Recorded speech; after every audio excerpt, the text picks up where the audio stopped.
So, late last month, we revealed possibly the largest balance patch in DBD's history, with an overhaul to the progression system, kept an extra close eye on feedback since these updates hit the PTB last week. In this special edition, we'll be covering all the changes we'll be making to the mid-chapter following the 6.1.0 PTB. We'd like to start things off by talking about the overhauled progression system, in which perks are unlocked immediately through Prestige rather than needing to be found in the Blood Web. I've explained this to you guys, but if you don't know, it's TLDR. If you take a Dwight and you Prestige 1 him, you unlock all the yellow perks for the rest of your survivors. If he's P2, you unlock all the green perks for them. If he's P3, you unlock all the purple perks for all your survivors. You don't have to get them through the Blood Web anymore. You just Prestige each survivor to get better versions of perks. If you want a better version and it's in the shrine, say that like Bond Tier 2 is in the shrine and you have Bond Tier 1, you could purchase Tier 2 and it will then unlock the Tier 2 version of it without having to Prestige your Dwight. So that's how Shrine of Secrets ties into that as well. While these changes make it far easier to collect the various perks on all your characters, we've received some feedback regarding the difficulty of obtaining add-ons. So this is the sorry, I'm gonna turn this down a little bit. Actually, I can just shh. We're talking. Shh. This was the thing I was talking about, where like it would be nice if each time you prestiged, like the quality of your blood webs would get better, so you'd get more purple, more pink, like just considerably better items. But with this would mean you would get less of like browns and yellows, which some people may want. So it's like, how do you make blood webs better but still keep everything in and just maybe have less of those things? So to remedy this, they're making a few changes. First, here, I'll highlight so you guys can see where we are. We've increased the blood point caps per category to 10,000. So when you play a game and play Survivor, you have boldness, altruism, surviving, and objective, right? And you get 8k in each. A perfect game is 32k points, right? They're upping the categories to 10,000. So now you can get 40,000 blood points per match. By increasing these caps, you get the 40k instead of 32, allowing you to purchase more nodes on the Blood Web. At the same time, this allows you to earn more points in a category before capping out, making matches where you're pigeonholed into a certain role a little more rewarding. So think about those moments when killers like 3-gen you, or you're like max, like I know I always max out on like objective or things like that. And it's like, I still have to pump a gen, but I'm not really getting anything for it. It's more so like just trying to get out of the game, right? Like I could be max objective, so I don't earn any blood points in doing what I'm doing, but I'm doing it to progress the game. So you'll get a little bit more points if you're stuck in situations like that, or if you're running around unhooking everybody and you're like, I'm already capped out, like, or when you're in a chase. I max boldness every time. It's an extra 2k in every category, adding up to another 8k total. So instead of 32k games, we're not going to be seeing 40k games, which is pretty cool. I also think this is great because gens are going to take longer, and I wonder if they took that into consideration, is like, if a gen is going to take longer, you're going to max out on objective faster than you already do. And I didn't even consider this. I didn't even think about this. So this is a really interesting change that they're doing. In a future update, we will revisit the rarity of blood web nodes after besieging. Currently resetting to 1 also makes common quality nodes far more common. If your favorite add-ons happen to be rare, very rare, besieging may have made collecting them difficult. This change will make it easier to find a wider variety of add-ons of both lower and higher rarities. So, currently resetting to level 1 makes your common quality nodes common. Prestiging may have made them collecting them difficult. Yeah, so people may want like their brown and yellows, and you're not going to see them. The more you prestige, you're going to see less of them. So, which, you know, it's something I've talked about, so I'm curious to see how they fix that. Beyond add-ons, we've also received feedback on the cost of prestiging. In the PTB, I noticed when all my characters were P12, that when I went to prestige, it cost 50,000 blood points. I thought that was fine. And now also, if you consider, like, you could get up to 40k in a game, it would take you, like, 2 games to prestige your character. I don't think that's bad, in my opinion. However, they said it could take several games to afford. I don't know. I think that's the point, is like prestiging shouldn't be easy. So I don't know why they're making this easier, but reducing the cost of this node to 20k to make progressing a little smoother. I don't know. I'm somebody who plays all the time, so maybe that's why I'm just like whatever about it, but I think 50k was fine, but especially since they just did that. For this, I know a lot of people have been grateful about this. Speaking of blood points, the 1 million cap has long been a topic for discussion, and we felt this was a fitting time to revisit it. We are raising the cap to 2 million blood points. As always, bonus blood points from things like login rewards, promo codes, or player support will exceed the cap. So if they have a code that comes out and you get blood points, you can type those things in.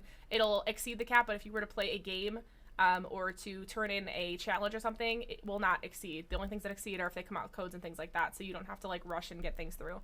I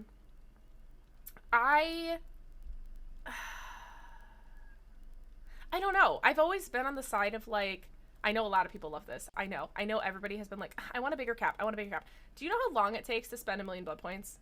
It takes a long time. I don't really think we needed a 2 million cap.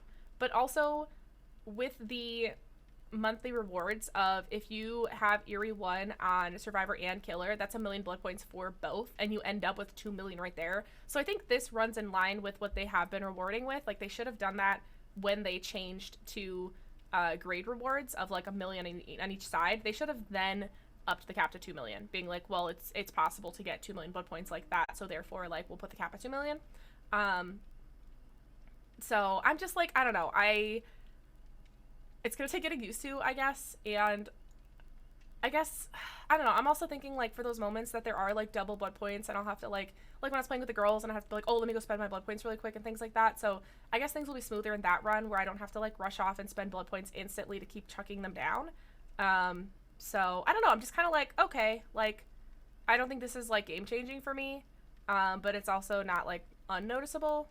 So I know a lot of people are very, very happy about it, and cool, be happy about it. I know a lot of people have wanted a higher cap. I myself didn't really think it was necessary. But I don't know. I'm just kind of like, okay, like, all right. Finally, we've made a tweak to our catch-up mechanic, which awards you bonus prestige levels based on your progress prior to this overhaul going live, based on the number of perk tiers you've unlocked in a character as well as their prestige. In the PTB, we awarded 1 bonus prestige level for each prestige your character had prior to the PTB. So we awarded 1 bonus prestige level for each prestige your character had. So if you were P3, you were P6, I guess. For the full mid-chapter release, we've increased this to 2 bonus prestige levels. So if you're P1, you'll now be P3, and if you're P3, you'll now be P9? This means if your character was Prestige 3 before the update, they're guaranteed to be P9 after the update, granting all the new rewards immediately. The catch-up mechanic will be limited to 9, however, even if the calculated bonus will exceed this. Okay, so I guess I think this is good. My issue with this was I didn't expect to be any more than P3. I would have been fine if people that weren't P3 became P3 because of all the perks they had. But then I know if they did that and then didn't do anything for P3 people would be like, well, what's the point? We just get these sparkly icons and that's it. Like, where do we get things? Like, I personally didn't want things. I wanted us all kind of on the same page. But I know people always want rewards for doing the most. And on the PTB, I was P12. And I was like, this kind of isn't fun because it feels like I cheated in a way because 1, 2, and 3 are perks. 4, 5, and 6 are bloody clothes. And then 7, 8, and 9 are the little charms for your perks. And when I came out at P12, I was like, why am I P12? Like, I don't have anything to fight for now. I'm already ahead of the curve, and I get nothing for it. You know what I mean? Like, it just kind of felt like they took that fun part of, like I was hoping, like make me freaking P6 or something, and be like, oh, you already had the bloody clothes, you had a ton of, you know what I mean? Like, make P1s P3, make P2s P4, make P3s P6 or something. That way it's like, well, you already have the clothes anyway, so here's P6. Like, have fun, like, getting the little charms now. And it's like, I don't even have to, do that. Like, I'm gonna be handed everything that they're already offering, and now I'm in that weird gray area of, like, well, I guess I'll prestige to prestige, because, like, obviously I want to do that, but, like, I'm gonna get nothing for it. Yeah, it's the grind is gone. It's just clout levels now. Like, I know they're gonna bring more things out. Like, I know, like, that has to be a thing. I feel like they're not gonna just leave it, like, empty, but they've already pushed me ahead of all the stuff that I wanted to fight for. And I'm just like, that's kind of not fun. You know what I mean? Brave Reality, thank you for the raid. Welcome on in. How was your stream? How are your games? We are talking about the developer update that came out today and just kind of going through it and sharing our thoughts. How you doing, Suki? Hello, Mia. Hello, Dakota. Hello. How is DVD? How are the games? Please let me know because I have not played yet. Hi, Spooky. Hi, Megaboo. Hello. Ow, I just scratched myself. They were good? Oh, good to hear. I have not played yet. I ate a burrito. We played some Beat Saber. And I kind of like quick went over this before bringing it up on stream just to kind of better clarify for people. So just kind of chatting. So you're welcome to, you know, share your opinions as well. I do stupid crap in game though. I mean, same. So I'm glad they're good. Mia, thank you for the follow. Welcome on in. If you're new, hi, hello, I'm Liz. I play DBD every single freaking day. I'm also partnered with Streamlabs and Streamers. I always have those up and running. We are an LGBTQI plus safe space. My one rule is to just be kind to yourself and others. That is it. Welcome in. Dionysus, thank you for the follow. Welcome on in. Enjoy your follow emotes. I also try to be like half educational, half entertaining. So since I've been playing the game since it came out for 6 years now, I try to also, you know, talk about all the changes and give ideas and things like that. So, oh, thank you, Brave. You guys, please go drop a follow back. Please go drop a follow back and send the love back. I'd really appreciate it. Just be sweethearts. Be nice. Just be nice to each other. The world is an awful place, and we need more positive, wonderful people in the world. So go follow all the nice peoples, please and thank you. Thank you. We were just talking about how they're handing like P9 to survivors that are P3. And on the PGB they give us P12, but like I was just saying, like I kind of feel like it ruins the fun of like trying to like unlock the little charms and stuff. Like they're just gonna chuck me up to P9 and be like, okay, you have everything, and it's like, well, now what do I fight for? Like, yeah, I can get P100 and like that's cool and I'm gonna do that, but it's like they came out with all these things that they were gonna offer and they're just gonna be handed to me, and I just kind of feel like it takes away the excitement of being like, oh, let me try to get these charms. Like, yeah, I have the bloody clothes and stuff. Like, so chuck me at like P6. You know what I mean? Be like, she has the bloody clothes, she's P3, she has max perks, be P6, you know? Right, exactly. I get P6. That would be fine. That's why, okay, I also was saying, like, I don't understand why I expected people that were like, not prestiged or P1 or P2 to, like, be given P3 if they had a lot of perks, and I didn't expect P3 to get anything. I expected us to get nothing, and I was fine with that. Like, letting people catch up, but I know people that were already P3 would be like, well, what do we get? Which is probably why they did this, but, like, they gave us P12 on the P2E. I was like, I'm already 12? Like, I didn't get to, like, level up and see the different little icons and, like, I don't know. So I'm just kind of like, it just kind of takes the fun away, because who knows when they're going to come out. They'll probably come out with more stuff for like prestiging levels and stuff and be like, oh, unlock this thing. Or like maybe they'll come out with like cosmetics where it's like, oh, unlock this like Kate shirt at P50 and this Kate shirt at P100. Like, I'm sure they'll come out with things, but it's like now I'm ahead of the curve and I have to like wait for them to come out with more stuff. And by that time, I'll already be ahead of that curve too, because they put me ahead of the curve. You know what I mean? Hoping for like blood points or eerie shards. Yeah, I don't know. I don't know. I feel like they took the fun away. Like they said on the last dev update, anyone that P3 before the update was supposed to just get a special badge. Yeah. Like I said, I didn't expect any P3s to be anything past P3. I expected to just start into P4 and be like, here we go, and like go around and like get past the or put us at P6, like you said, like put us P6 because we already have the bloody clothes. Like, if you already have bloody clothes, you're already P3, then like we'll give you P6 because that's that point. And then like get everyone to P7, 8, and 9 and like unlock the charms and like do all that stuff. Like, I wanted to do all that, and it's like they just took that away from me and just kind of like, here you go. And I'm like, I don't want it for free. I want to work for it. Like, I want to work for it like everybody else and like and feel like accomplished. I don't want to just be handed stuff. So I'm just kind of like kind of sad, you know? Oh, we also have marbles up if you want to play some marbles. Excellent point play. I'm just leaving that in the back while we talk for now. I made all my survivors P3 and quite a few with all the perks. Yeah, so I'm max perk P3 all survivors. I, for the past like month or two, have been grinding killers. I guess if I wanted to, I probably could have had all my killers P3 and stuff, but I like dump points into like Kate and like, you know, I'm not like going out of my way, but like with the announcement of like distinct reward for P3, I went ham on like prestiging all my killers and everything. So everybody's P3. I just have to finish. Nemesis is like 1 level from 50 right now. I just used all my blood points on him. The Artist and Pinhead are a P3 level 1. I left them at P250 in case I wanted to play them. So I just have to level the Artist and Pinhead to 50, which I'll probably do with the next week. And then they'll all be P3 50 and ready to get to P4. So, I mean, that'll be cool, I guess. But it's just like, I don't know, like I feel like they took the fun away, you know? Like, a little sad about it. I'm a little sad about it. I've grinded survivors because I have my killers already. Right, so you did the opposite. You were like, oh, I gotta get my killers up. Yeah, exactly. Put marbles back. There we go. Kate! I love Kate. She my fave. She my baby girl. So yeah, that's, I don't know. I'm not super fond about that. And now they're like, oh yeah, it's like we're gonna give people two levels now, but cap you at 9. And I'm like, okay, well at least it's not 12, but like it's still 9. I don't know, dude. I love Nia. Nice. Nia's got some interesting hair pieces, that's for sure. Gameplay changes. Obviously they're changing close to 40 perks in a single update. This is the, okay, so I was also saying, oh, no, go ahead and go do what you gotta do. Thank you for coming over again. You guys have not followed Brave Reality, please go drop them a follow back. Thank you for coming over, and we're just gonna continue on at this, but yeah, do what you gotta do, no worries. Thank you. Hi, chat. I was saying earlier how, like, I'm pretty sure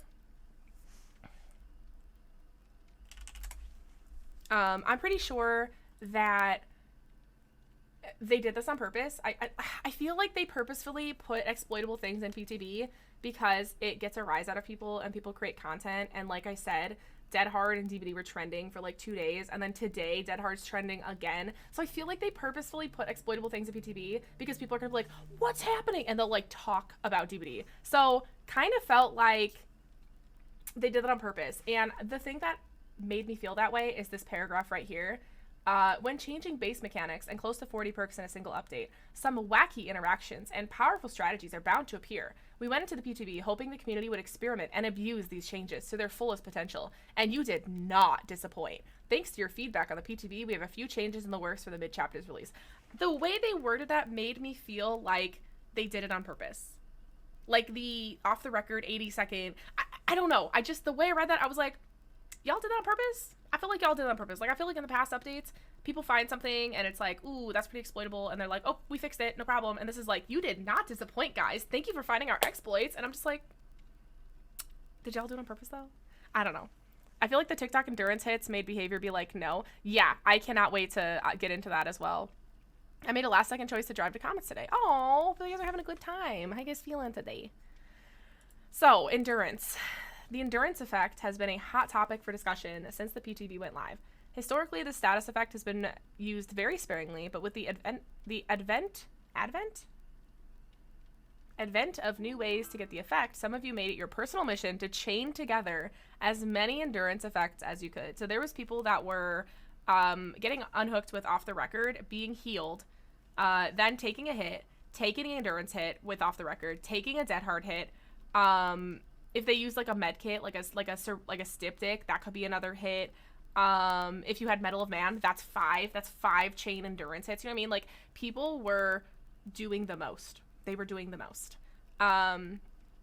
So while this is technically working as designed, avoiding multiple hits in a row is not something that we want to see.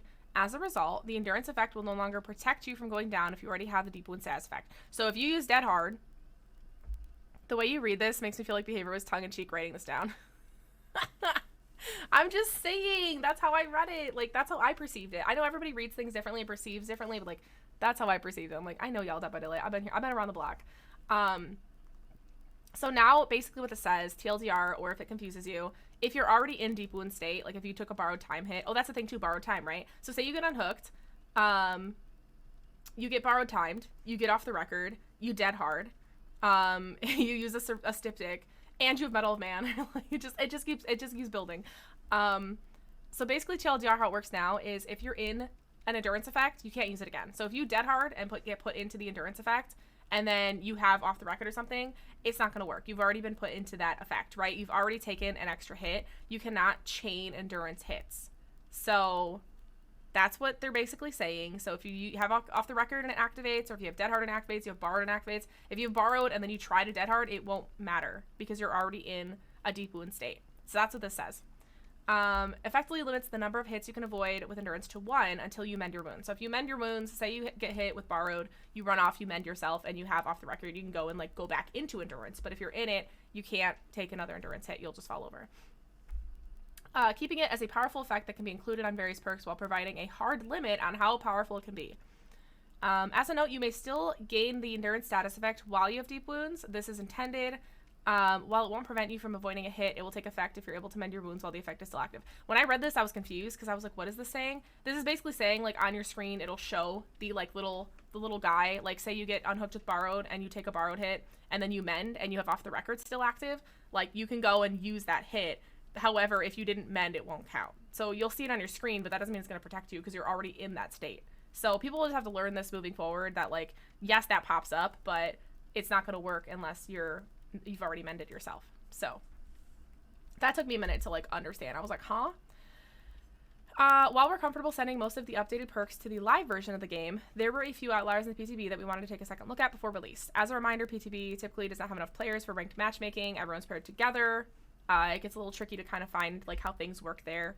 We'll be closely monitoring the performance of each of the updated perks once they go live, making tweaks as needed.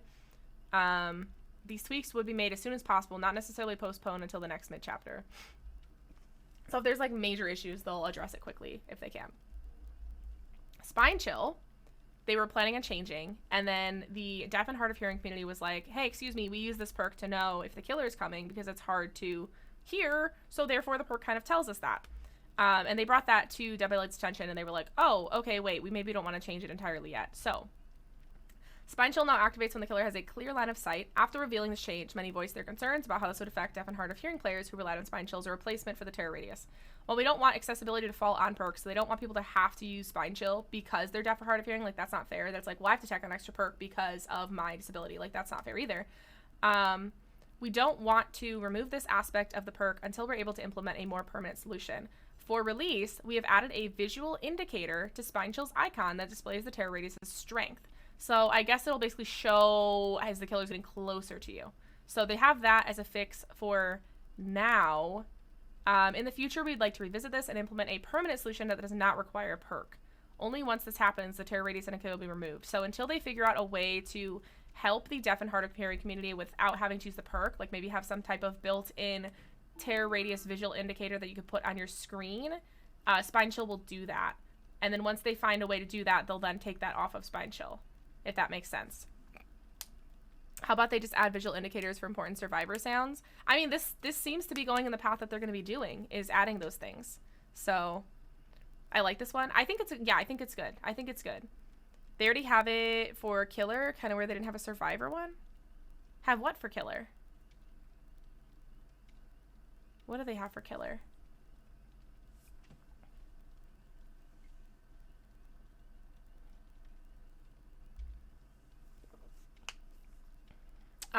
Dead hard. Visual indicators? Yeah, but if you gave survivors that information, that would be too much information to give survivors. Survivor isn't supposed to feel like everybody's teamed together. It's supposed to be like this solo terrifying experience of like using perks to find your teammates. So that really wouldn't be fair. Dead Hard's I kind of find pointless though. This is the one I have soup on.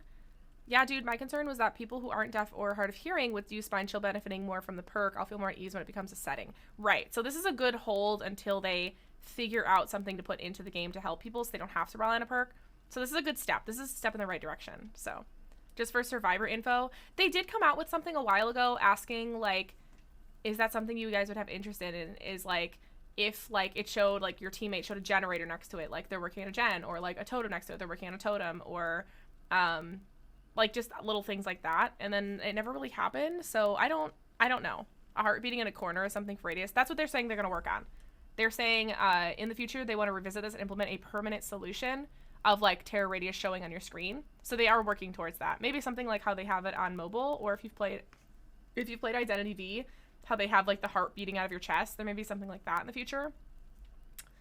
Whatever happened to the thing where it's an icon, give you vague ideas what your teammates are doing. Yeah, I don't know if they scrapped it or something, but I thought that would have been pretty great. But also like you don't want to give too much information to survivors, so maybe that's why they scrapped it. So Dead Hard. A lot of people felt like it got nerfed. I felt like it was pretty much the same. It was just a different idea. So Dead Hard was a 0.5 second dash for distance rather than taking a hit. And what they changed it to was a 1 second dash where you take an endurance hit.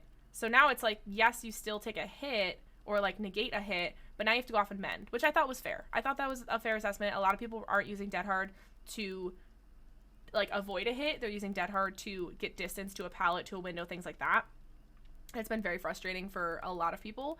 I feel like increasing it to 1 second was like, 1 second of an endurance hit, like, I feel like it was a different problem. Like, people were still going to run dead hard. Like, I feel like they didn't do what they needed to do to get people to stop using it. So in the PTB, it gave you 1 second. This gave survivors a long window to dodge a hit when dead hard was used. For the mid-chapter's release, we're reducing this to 0.5, requiring more precise timing to use effectively. So now dead hard is going to be the exact same time that it was, the 0.5 seconds that it is right now. But if they swing when that happens, you have the endurance effect, right? So you'll be able to, like, go off and mend if they leave you or something like that. Balance aside, we've also seen some feedback on Dead Hard's animation. The PTB version of Dead Hard uses a modified version of the original animation. It was basically where they just go like for like a second. It was really goofy. This isn't ideal. In a future update, we'll replace Dead Hard's animation with a refined version designed to better match its new effect. So they're going to change the animation as well. It's back to 0.5 seconds, and now it's an endurance hit. So I think... I don't know what I think. Like, maybe we'll see less of Dead Hard. I still feel like it's the same. I feel like it's the same thing, except now it's a borrowed hit. So it's not like dodging a hit, it's taking the hit, and I don't know, man. I don't know how I feel about it. I feel like not enough is changing. Like, they need to just like rework the entire perk or something, or just people are still gonna run it. I don't know. Off the record is an issue because it was when you're unhooked, you have 80 seconds to take an endurance hit. So people can go and get healed by their teammate, run and take a hit, and then take the endurance hit as well. And it was just like, everybody's running it, everyone was abusing it. It was a whole mess. I don't know why they put 80 seconds on it. It made no sense to me. That's exactly how I feel. Yeah, I just, like, I don't know. It's just pointless. It just feels pointless. Yeah. So off the record grants endurance in addition to its existing effects. Some of you pointed out that, like, Decisive Strike off the record could give survivors a guaranteed escape once the gates are powered. So they changed Decisive Strike as well to when the exit gates are powered, it deactivates. So if you get hooked and unhooked, you can't Decisive Strike and get out. It's like, no, you're screwed. Like, if the doors are powered, Decisive Strike is not powered. And now they're making, if off the record, if the doors are powered, off the record then gets deactivated as well. So you can't, like, use a perk to get out, right? Like, you have borrowed, which is helpful and things like that, and built-in borrowed. But now you can't, like, be like, oh, well, I have this perk, so no matter what, I win. Like, no matter what, the killer can't catch me. You know what I mean? Which seems kind of unfair to killers, because it's like, somebody gets unhooked, and you try to kill them, and then it's like, they have Decisive, they have Unbreakable, they have this, that, whatever, and, like, they just feel like there's nothing they could do. You know what I mean? And that's fair. That's a fair assessment. Endurance will no longer, as mentioned earlier as well, the endurance effect will also no longer protect you from damage if you've already had deep wounds. So if you use Dead Hard or something, then, like, off the record won't work. Making it very practical to dodge subsequent hits. As with all endurance effects, the effect is canceled prematurely if you perform a conspicuous action like healing, cleansing, saboing, unhooking, things like that. So I think that's a good change as well. Overcharge. We saw one overcharge, and overcharge was insane. I felt like overcharge was gonna be like instant meta because of how strong it was. I'm a killer main and I feel this is really one-sided. What's one-sided? I'm not sure I understand. So overcharge in the PTB caused a generator's regression to gradually speed up after you damage a generator in addition to its existing effects. On the PTB, it was set to grow from 100 to 400 over 30 seconds. So the longer the gen regressed, the faster it regressed, which was insane. It sounded cool, but also, like, insane. We found this to be a little extreme, especially when paired with Call of Brine, because Call of Brine is when you break the gen. I think it breaks 200% faster, and you have like a yellow aura on it for a bit, I believe, causing gens to quickly lose all their progress. So people were pairing Overcharge and Brine together, and it was just like smushing the gen, on top of the gen being 90 seconds now. So that's a little insane. This is particularly noticeable with solo survivors who aren't able to communicate that their nearly completed gen is regressing. For the release, this is being toned down. The generator will start regressing at 75% speed and increase to 200% speed over the course of 30 seconds. So it'll slowly it'll be like a different type of Call of Brine, but you also have the skill check as well, and the regressing if you miss the skill check and all that too. If you're curious, Overcharge becomes faster than the default regression after only 12 seconds. So you're like, oh, 75, that's kind of garbage. But, like, after 12 seconds, it's already faster than regular regression. So you figure those 12 seconds of breaking it, looking for the survivor, and then you decide to leave the gen. Now it's regressing even faster than it would have had already. So Overcharge can still be combined with Call of Brine to offset the reduced speed. So now if you put it with Call of Brine, it won't be too powerful. So apparently pairing it with another perk made it way too strong. So they're like, okay, let's knock that down a little bit. So there's more nerfs to Survivor, and in contrast, makes killers feel like godlike buffed. So I'm a Survivor main. I say this every time because I feel like my opinions come off killer-sided, just because that's how this game is. This is like, if you're not pro Survivor, that you're pro killer, and vice versa. And my thought is, I watch a decent amount of killer content on YouTube, of these guys that have also played as long as I have, and I can see the frustration in, like, not being able to do anything. And these guys have, like, 10,000 hours in this game, and they can't do anything. And I can't imagine how new people feel when they play this game, is like, they just get walked over as a killer. Killers should not feel like you're being bullied. Killers should feel repressing to the Survivor. It should feel like you can't do things, that you're struggling to get out. Like, that's how the game is supposed to feel. It shouldn't feel like you can run all over the killer, take 500 hits, and then be like, see you later, killer. And like the killer should be scary and should be terrifying and should be hard to beat. And like, that's how I feel like the game should feel. And the fact that these guys have thousands and thousands of hours at killer, and even they know, they're like, oh, they have that perk, I can't do anything. They have that perk, I can't do anything. Like, I think this is a long time coming of shifting things back over. Also, not to mention, they're supposed to get 2 kills every game, and the devs were saying that's more towards, like, I think they were like, it's 40 or 45%, when it's supposed to be 50%, where like 2 survive and 2 die. So killers are, like, based on all the data, killers are not getting enough kills. And that's the point of killer, is to not be like ran in circles and play a game of tag. It's supposed to be like to kill the survivors. So we'll definitely see how things go. Like I said, for the first like couple weeks, maybe even a month. Thank you for the lurk, Don. I really appreciate it. Hopefully work's going well. For the first like month, I feel like we're not really going to get into endgame, because people are going to have to get used to gens taking longer, all the perk changes, the increase to Bloodlust tier 2 and 3, like, exponentially happening faster than they normally do. Like, you're basically reworking the game, and it's going to take time for people to kind of fine-tune that. Just like when they changed animations back in the day, and, like, I couldn't 360 anymore. Like, I had a real good 360 going, and then I was like, I can't even do it anymore. Like, you have to, like, it's almost like relearning the game. And I feel like with that, there's going to be a lot of dying. There's not going to be a lot of endgame, which is why I'm going to take off Adrenaline, because I feel like it's not going to be useful in these times. And I'm going to fiddle with a couple of these perks and try these things out. So we'll see. Botany increases your healing speed far more than before, but no longer provides medkit efficiency. So Botany used to be, was it 33%? And then it also, like, helped with medkits too. They took off the medkit efficiency and made it stronger, I think. While this change made the perk more appealing to the healers out there, it could be a little too powerful with medkits. To remedy this, Botany Knowledge will receive a 20% efficiency penalty to medkits. While this may sound minor, even a slight reduction to efficiency can cause medkits to run out of charges before you can finish a heal. So now if you decide to bring Botany, it's going to be more of a perk to help your teammates. And it also, like, if you were to find a medkit or something, say you find a Brawn medkit, that can't full heal you now, because it's gonna penalize your medkit.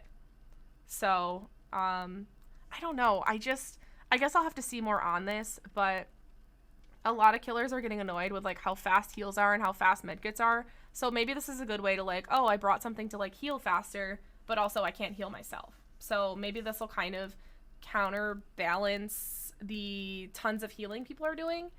That also worries me that people are going to bring self-care, even though they're nerfing it. I don't know. Distortion. Remember when I kept saying, like, oh yeah, I'll run these perks like Tenacity and things like that? I forgot, like, I think Distortion's gonna be great. I think I might start running Distortion out of curiosity and try things out. Because I forgot how fun it was. I think it has, like, does it have, like, 4 tokens now, or what does it have? How many tokens does it have? I think it's 4 tokens now. It used to be 3 and you couldn't get any more, and now it's like, as you're in the killer's terror radius, kind of like Stakeout, you can, like, build your tokens back, and especially with Lethal Barbecue, Nurses, Bitter, or not Nurses, but Lethal Barbecue, Bitter, trying to think what else. Would it work with? No, it wouldn't work with, like, Dr. Shock. I'm trying to think of, like, all the aura reading perks. Floods of Rage, the backward barbecue one. With all of those, like, I can also tell, that'll also tell me what perks the killer has. So, like, yes, this is great for, like, evading killers' perks, but also it'll tell me what perks they have. Like if I spawn in and a token gets used, I'm like, okay, the killer's lethal. I know for 100% the killer's lethal. It's not a guess. It's not like when the killer comes to me, I'm like, oh, they probably have lethal, and then they don't, and like they had a different perk I didn't know of. This also tells you the killer's perks. If they hook somebody and I lose a token, that's barbecue. If I unhook somebody and lose a token, I know they have Floods of Rage and they're coming back. Like this is game breaking. I love this. I think this is gonna be great. I'm definitely gonna put this on. I forgot about it, so when they brought this up again, I was like, oh yeah, that's the one I wanted to run. I think Distortion's gonna be great for sneaking around. It prevents your aura from being revealed to the killer and now can be recharged by staying inside their terror radius. As a small quality of life improvement, Distortion will now have an audio cue when a token is used. This will make the effects harder to miss. So now when a token gets used, instead of just like seeing the token thing go away and having to like visually look at it, it'll probably make like a dung or something, kind of like Stakeout or something, I'm thinking. Which I love that because it'll also like audio notify me and I'll be like, oh, also, so I don't forget. So I think that's really cool. I'm excited. I'm definitely gonna run some Distortion and be able to figure out killer's perks a lot easier, which is really cool. That's true, I don't know. I just think this is a lot up front, but I agree. I've played since the beginning, and only as nurse can I get 2+ kills. If I play an M1 like Myers, I'm dead in water, and it could be my skill sucking, but in those senses, I'm not a presence, and it leads to some unwanted survivor looping. Yeah, I just feel like killers have been oppressed for a very long time. And that's why like people don't play killer, or people play killer nasty, because it's like they feel like they have to tunnel and they have to camp to get their kills. So this might negate some of that like negative gameplay, and start getting people to play and where everybody can enjoy the game but still like being afraid of the killer. You have survivors that literally run at killers these days. They're so confident, they're so comfy that they're like, I'm gonna run at the killer and get them to chase me the entire game because I can do that because of my perks. Like that's not fair. That shouldn't be that way, you know what I mean? So it'll get rid of some of those cocky survivors. I think this is game changing. This is game changing. So Iron Will, they're changing it where right now, like, you make no sound if you're injured, right? It's going to reduce your grunts of pain by 75% rather than making you silent. And if you're exhausted, it doesn't work. So if you use your dead hard, if you use your life, if you use your sprint burst, things like that, and you're still recovering, it's not going to activate. It'll just be like, no, not happening. So I think this will be great if you're trying to lay low and like lose chase. I think this might be good with dead hard and not with like maybe like dead hard and sprint burst, because well, no, not sprint burst, sorry, I'm trying to think of, because you're already not going to be injured. I guess like dead hard and like head on, it wouldn't work with overcome. I would say dead hard and head on. Lithe, I feel like you use way too fast. That'll just get used instantly.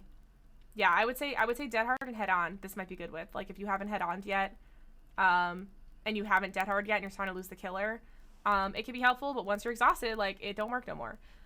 We've seen some feedback concerning the volume of certain survivors compared to others. I'm just gonna put this in the chat right now. You can watch this, if I can spell, this Jane clip. Literally the reason I will not play Jane is because of how loud she is. I love Jane. I think she's great, and I would love to be a Jane main. But she's too loud. Kate is the quietest survivor. She's the quietest female survivor. Ace is the quietest male survivor. He's absolutely the quietest. I think Kate's like the second quietest. So I never have to like worry about running a perk like this because they're quieter survivors. However, you have survivors like Fang Min's even medium. She's kind of like, ooh, she's kind of whiny. Meg's kind of whiny. Claudette's kind of whiny. Bill is very coffee. Adam who was it it's a couple days ago I was playing that was just like like heaving, and I was like, what is that noise? Like some of them just make Hattie is awful. It's like this like little nose whistle, and I'm just like, oh no, wait, that's not Hattie, that's Elodie. Elodie has like this nose whistle that is so annoying when she's injured, like something like through her nose, like a whistle, and it drives me crazy. It was Jeff that had this like deep chest cough, and I was like, that's awful too. Like some of them are just too loud. And when I would play Jane and stuff, I'd literally have to run Iron Will because I'm like, she's too loud. So they're going to be reviewing the volume levels of each survivor's grunts to ensure that each of them can make use of this perk. I don't know what that means. I don't know if that means... Now I'm scared. Now that I'm reading it, that Jane one was insane. Yep. And that's why I don't play Jane. That's why I don't play Jane. I was literally fine. Then she just went... And the killer was like... Who's there? Now that I'm reading it again, I thought it was going to be like, oh, they'll make other survivors quieter. But now I'm wondering if they're going to make quiet survivors louder. to ensure each of them can make use of this perk. Like, are they going to make Ace louder? Are they going to make Kate louder? Oh, no. I think I read it backwards the first time. Drama. I guess we'll see what they mean by that. I guess we'll see. Inner focus was unchanged on the BTB, but it will be receiving a small tweak in time for the release. Currently, inner focus allows you to see scratch marks of other survivors within 32 meters, so it's backwards fixated or self-aware, whatever. Basically, you can see scratch marks of your teammates within 32 meters. They're removing the range requirement entirely, letting those with a keen eye spot distant scratch marks. So now, if somebody's like across the map running around, you'll see their scratch marks out there. I think that's pretty cool because this doesn't really, it's not like game breaking. It's just like, oh, I have a survivor nearby me, like I can see the scratch marks. I think if you have a good eye, like you'll see the distance, and that's cool. I don't think that's gonna be like not everybody's gonna run inner focus all of a sudden, you know what I mean? So I think that's pretty neat. I don't feel like they needed to change inner focus IMO. I mean, 32 meters is like meh.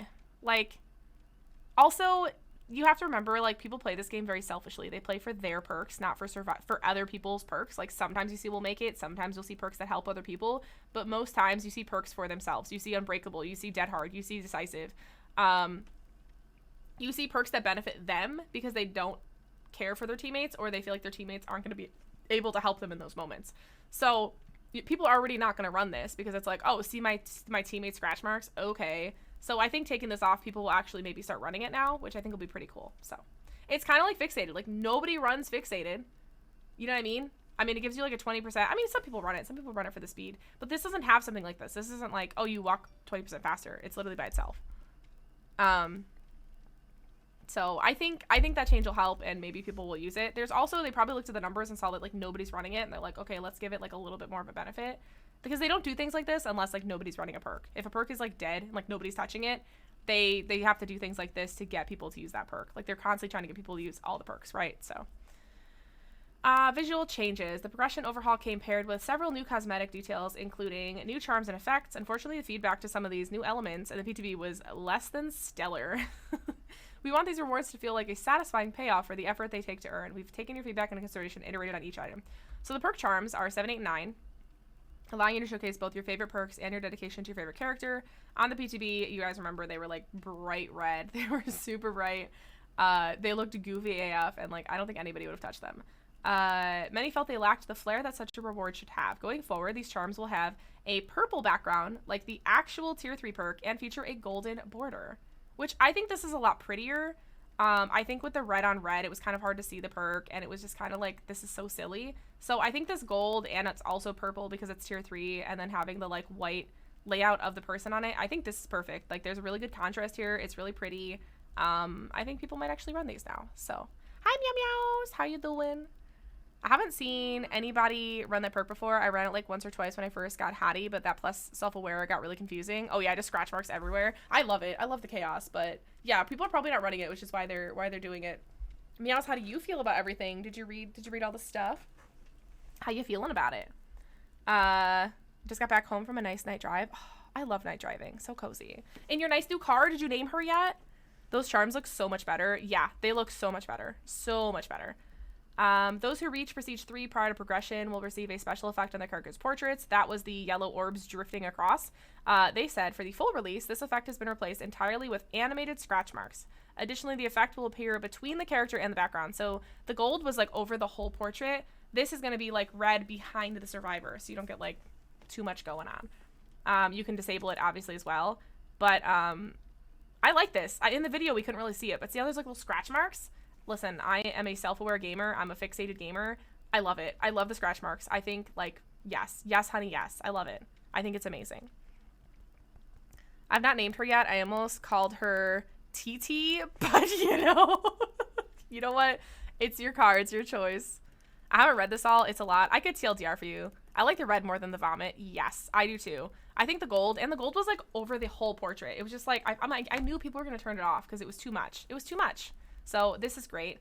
I could TLDR the top part for you if you wanted to know. But prestige icons. With prestige now extended all the way to 100, we unveiled some new icons to showcase your prestige level. This icon becomes more intricate and lavish the further you raise your prestige level. We made some slight improvements following P2B, added gold trim to all prestige icons, giving even the lowest prestige some well-deserved flair. I still rather have the actual bloody T3 faces, but this is good too. T3 faces. Like the bloody? I mean, we still have the bloody clothes. What do you mean? I'm confused. So these are the Prestige Crest progressions. So you've got like the, basically as you go along, you see like they add more along the bottom and then the top. And the way I perceived this for the portraits. Oh, you're saying like if they had like a bloody face? That would be cool. I'd like that a lot. That'd be really neat. The way I perceive this is basically how they have grades right now is like ash, bronze, silver, gold, iridescent, all the way up to 25. I think that's pretty cool. It runs in line with everything else. That would be a really good idea, Meows. I'd like that. You should tell them. Like, I don't know, maybe like if you were a Fog Whisperer or something, like they'd listen to you. I don't know. Just a thought. Just throwing it out there. 30 to 50 is pretty cool. I feel like, again, they're doing the ash, bronze, silver, gold, eerie. But at this point, they changed it from a circle to a, like, square on its point. I already threw it out there, but, you know, well, at least you tried. I think that would have been cool to have, like, bloody faces on the portraits. But maybe that would confuse people with, well, I was going to say maybe that would confuse people with, like, what they're wearing. But they're all wearing basic attire anyway, so it shouldn't be confusing. The scratch marks is fine. Honestly, anything's better than the gold. Anything's better than the gold. Like, everybody would have turned that off, and, like, I don't know. The point of, like, having them all be P3 prior is, like, having, like, a boasting, like, a bragging right. And it's like everyone's going to turn the bragging right off because nobody wants it. Everyone's like, that's ugly. Like, or it was just too abrasive on the eyes. Like, the gold was just, like, it was too abrasive. I'm like, am I going to drop frames because of this gold flex that I have going on? Like, I don't know, dude. I don't know. I could see that everybody would have just turned it off. And then there would have been no point for it. So, I personally, when they didn't even say what they came out with, I was like, I just take blood points even. Like, even if it was like, you get 1,000,000 blood points for every P3, like, I'd die happy. I'd be okay with that too. You know, like, whatever. Like, I don't know what I expected. I knew it had to be something just, like, across the board because it's so much. Like, they couldn't be like, oh, for this character you get this, and for this character you get this outfit. And, like, I know they couldn't do something like that. Like, that would have been a lot to deal with, but we get what we get, you know? Get what we get and you don't throw a fit, so. Boo-doo-doo. Boo-doo-boo-boo.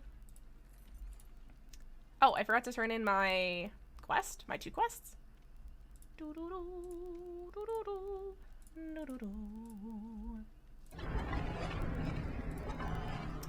Oh, I guess I could literally stay on the screen because this is my display capture. Pfft.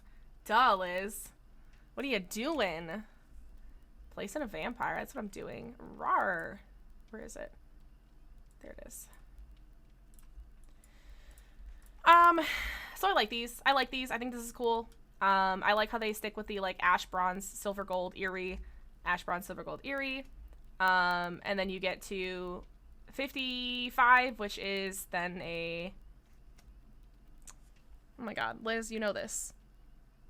Pentagon, hexagon. I was trying to think of what 6 was. I know 8 is octagon and pentagon, but I couldn't... Hexagon. So you go from a... I don't know, a square, or I don't know if you call it a rhombus, or whatever. I don't know. It's a square. A circle, square, hexagon, and then an octagon, a stop sign. 1, 2, 3, 4, 5, 6, 7, 8. Yeah. And then again, you do the ash, you know. But they changed the shape, so that's kind of cool. And then 100 just looks like that. They just took the border away, and they're like, pow! And it's like that perfect shade. It gives me, like, I don't want to say blood points, because this gives me blood points vibe. This gives me iridescent shard shade. This looks like eerie shard shade. Like this. See? I'm right. I knew it. This red is blood points. And then this red is eerie shards. Like, you can't convince me otherwise. Enjoy your dinner, meow meows. See, this red, like, these reds here are like blood point. And this is like the inside of the eerie shard. You see that? That's beautiful. That's beautiful. That's the end. It says expected to release later this month. Yeah, like I said, Ott said on his stream today that it's going to be on Tuesday. And also based on in between the chapters, it should be Tuesday. And it'll have been 3 weeks since the PTB, or close to 3 weeks, because the PTB came out on Thursday. So looks like in a week we'll be seeing all this stuff.